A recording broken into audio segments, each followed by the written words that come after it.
If you're not dominating your market, you're not doing enough. The motto, "Who Dares Wins," made popular by the SAS and credited to their founder Sir David Stirling, is sadly going to become increasingly accurate as the full effects of the pandemic are felt across the UK. With senior sources in the independent education sector suggesting as many as 30% of UK independent schools could end up closing as a result of the coronavirus pandemic, school leaders are being forced to consider extraordinary measures to ensure survival. Those with the courage and audacity to take risks will succeed, courage bringing its own rewards.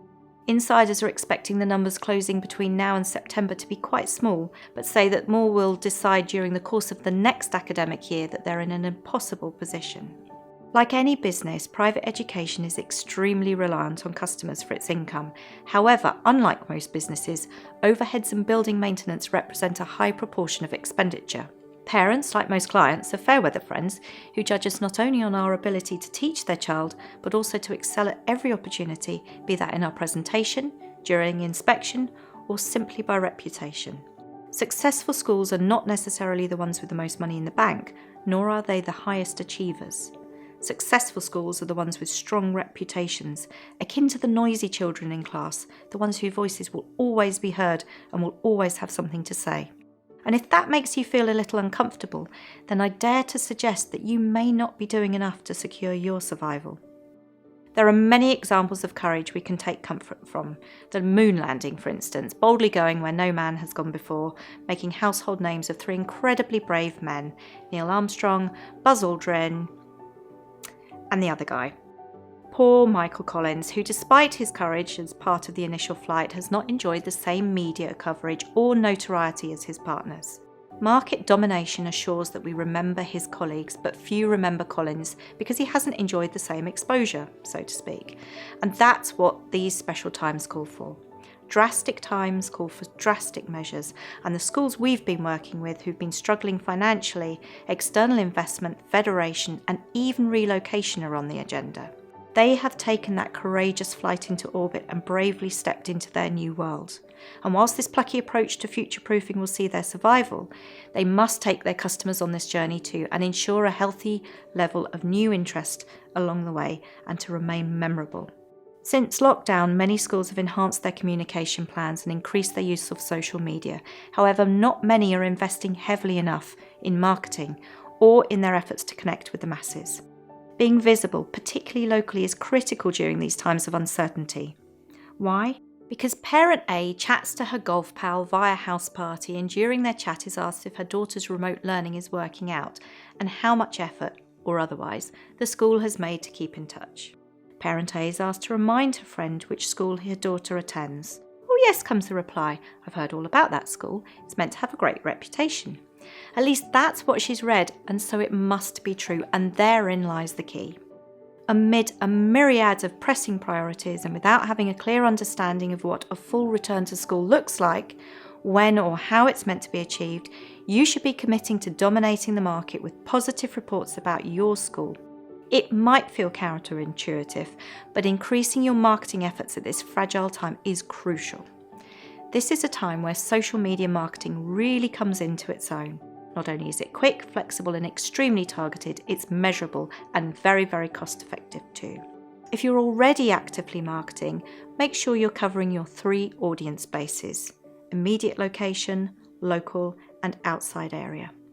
Remember, not all marketing activity is blatant. Subtle PR can be extremely powerful, and word of mouth is the very best and most cost-effective marketing response you can generate. Immediate location. Write to your neighbours to update them on your plans for a return to school. Ask if anyone is vulnerable and offer to be on call to them in case of emergency. Put the same message on your social media platforms so everyone can see how hard you're working to support your local community. Look for very local charities to support. This doesn't mean to say you have to commit a monetary donation. It might be there are other more cost-effective ways you can help support them.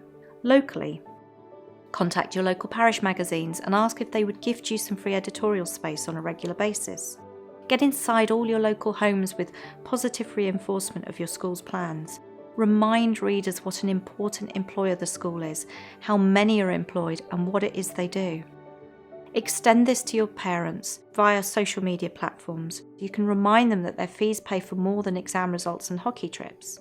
Investigate local community web pages and populate them with events, such as, when deemed safe to do so, quiz night, which could be used to raise funds for that local charity you're looking to support.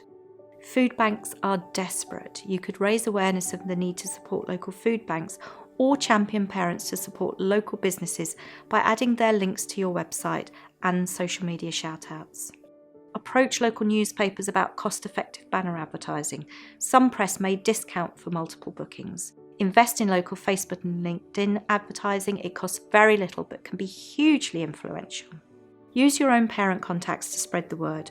The more you remind parents of the great things you do, the people you employ, the ethos you hold dear, the more they'll have to talk to their friends about. Hit previous pupil lists for potential fee-paying grandparents. Encourage your own families to recommend friends by offering a friends and family scheme with a terms fee discounted for both parties. Shout about remote learning provision and tie it in with previous academic achievements of which you're proud and significant inspection outcomes or quotes from notables. Use local vocals as ambassadors for your business. They're always round tables or similar groups who are happy to make a noise if it's worth their while, and the gains do not have to be financial. It could be the loan of a minibus or chairing their committee meetings at school with no charge, as and when the restrictions are lifted. Wider area. Review your search engine optimization effectiveness, your metadata and keywords. If you're not doing so regularly, you are missing out. Change your web copy regularly and invest, again it's very cost effective to do so, in pay-per-click promotion. This will ensure that when anyone who meets the criteria as a potential parent searches for schools in your selected area, you will be delivered top of the list. Google adverts, Google Map ratings are also great ways to target a wider audience. If you're not out there, stepping bravely into your new world, you're not being talked about, and if you're not being talked about, you're in danger of being overlooked.